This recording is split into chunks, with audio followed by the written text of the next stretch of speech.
AMU के अल्पसंख्यक दर्जे पर अब से थोड़ी देर पहले सुप्रीम कोर्ट ने बड़ा फैसला सुनाया है। 7 जजों की पीठ ने 4-3 के बहुमत से अजीज बाशा के फैसले को पलट दिया, लेकिन नियम और शर्तों के लिए कोर्ट ने नई बेंच बनाने की बात भी कही है।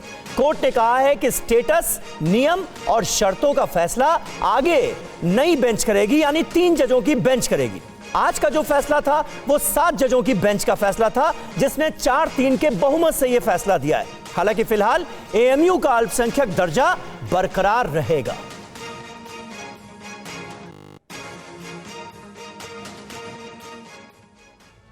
तो अलीगढ़ मुस्लिम यूनिवर्सिटी के माइनॉरिटी स्टेटस को लेकर यह सुप्रीम कोर्ट का बड़ा फैसला है। अल्पसंख्यक दर्जा बरकरार रखा गया है और यह फैसला यानी 7 जजों की बेंच ने जो आज फैसला सुनाया है वो 4-3 के बहुमत से फैसला दिया गया है। हाईकोर्ट का फैसला रद्द किया गया है। नियमों पर 3 जजों की नई बेंच भी बनाई गई है, यानी आज 7 जजों की बेंच ने फैसला सुनाया है, 4-3 के बहुमत से फैसला सुनाया है और यह फैसला जो है वो ये बताता है कि माइनॉरिटी स्टेटस, अल्पसंख्यक दर्जा एएमयू का बरकरार रहेगा। कब तक? जब तक कि 3 जजों की बेंच अगला फैसला नहीं सुना देती, यानी नियम, शर्त और जो माइनॉरिटी स्टेटस है उस पर अब फैसला 3 जजों की बेंच को लेना होगा, क्योंकि जस्टिस डीवाई चंद्रचूड़ का आज आखिरी दिन था काम का।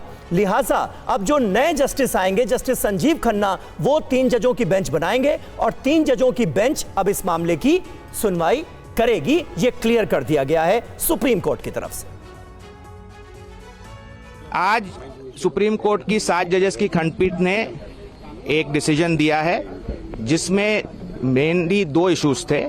एक की जो 1964 का डिसीजन था सुप्रीम कोर्ट का, 67 का जो सुप्रीम कोर्ट का डिसीजन था अजीज बाशा में, जिसमें एएमयू को नॉन माइनॉरिटी इंस्टीट्यूशन करार गया था, वो जजमेंट गलत है और उसे एक्सप्रेसली बाय मेजॉरिटी ऑफ 4 जजेस टुडे वो ओवररूल कर दिया गया है। और इंस्टीट्यूशन को माइनॉरिटी इंस्टीट्यूशन होने के लिए हमारे आर्टिकल 30, हमारे संविधान के आर्टिकल 30 के अंदर क्या टेस्ट है वो टेस्ट भी लेट डाउन कर दिया गया है। और क्या एएमयू एक्चुअली माइनॉरिटी इंस्टीट्यूशन है, उसके लिए एक छोटी जजेस की खंडपीठ अब ये इशू डिसाइड करेगी। लेकिन जिस तरह का टेस्ट दिया गया है वो बहुत एक्सपेंसिव टेस्ट है, ब्रॉड टेस्ट है, तो चांसेस काफी हाई हैं कि जो अलीगढ़ मुस्लिम यूनिवर्सिटी है वो इस टेस्ट को मीट करेगी जब भी वो बहस होगी। बट वो ऑब्वियसली डिसीजन